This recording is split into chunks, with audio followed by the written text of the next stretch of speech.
देवरानी जिठानी। एक दिन शिवानी और प्रज्ञा रसोई में खाना बना रही होती हैं। तभी प्रज्ञा को रसोई में एक चूहा दिखता है और वो जोर से चिल्ला पड़ती है, दीदी वो देखो चूहा। वो डर के स्लैब पर चढ़ जाती है।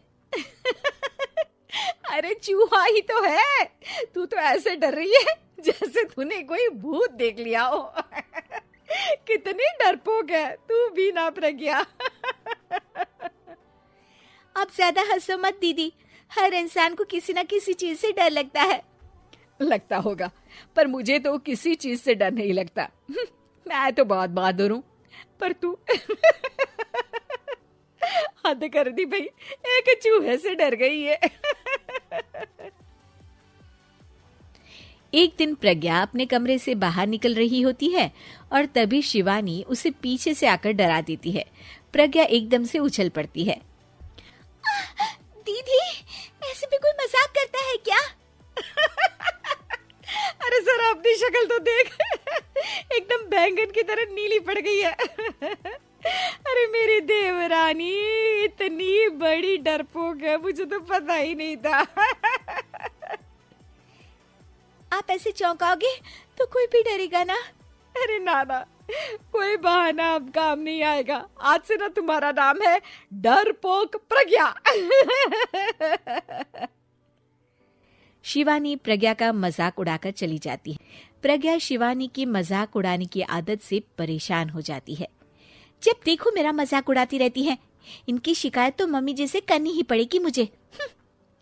प्रज्ञा अपनी सास के पास जाती है और उन्हें सारी बात बताती है कि किस तरह उसकी जेठानी उसके डर का मजाक उड़ाती है। ओहो, तो बड़ी बहू को बड़ा घमंड है अपनी बहादुरी पर। कोई नहीं, अभी उसका घमंड तोड़ देते हैं। मेरे पास एक तरकीब है छोटी बहू, एक काम कर तू। प्रज्ञा की सास उसे अपनी जेठानी को डराने का प्लान बताती है। ये तो बहुत अच्छा आइडिया है मम्मी जी, क्या बात है। आइडिया सुनकर लग रहा है कि आप अपने बचपन में काफी शरारती रही होंगी मम्मी जी। अब आएगा मजा मेरी बहादुर जेठानी जी को। प्रज्ञा अपनी जेठानी को डराने का एक प्लान बनाती है। रात में वो शिवानी के पास जाती है और कहती है, दीदी मुझे ना बहुत डर लग रहा है। क्या हुआ मेरी डरपोक देवरानी? दीदी मैं छत पर गई ना तो मुझे ऐसा लगा कि कोई वहां है। ऐसा लगा जैसे मुझे कोई वहां देख रहा था, जैसे कोई साया। अरे क्या बक रही हो, तेरा वहम होगा। नहीं नहीं दीदी, आप चलो ना प्लीज मेरे साथ, मुझे तो बहुत डर लग रहा है।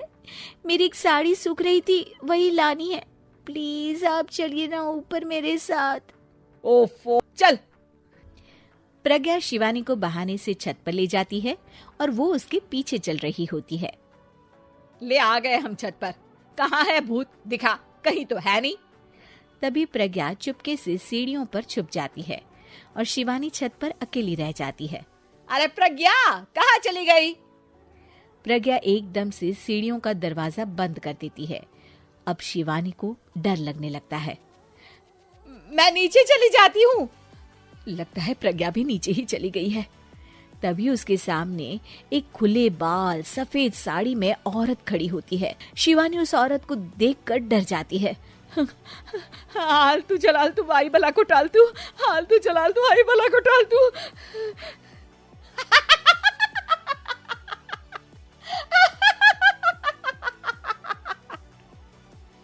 चुड़ैल की हंसी सुनकर शिवानी बुरी तरह डर जाती है।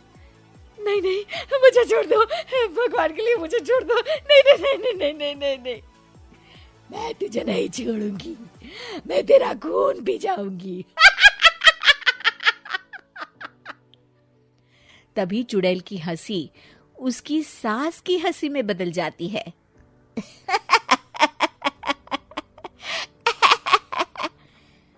मम्मी जी, ये तो मम्मी जी की आवाज है। शिवानी आंख खोलती है तो सामने उसकी सास चुड़ैल का मेकअप करके खड़ी होती है और प्रज्ञा और उसकी सास जोर जोर से हंस रहे होते हैं। क्यों मेरी बहादुर जेठानी जी, आप तो कहती थी कि आप किसी से नहीं डरती। ये तुमने अच्छा नहीं किया प्रज्ञा। और सासू माँ आप भी इसके साथ मिलकर।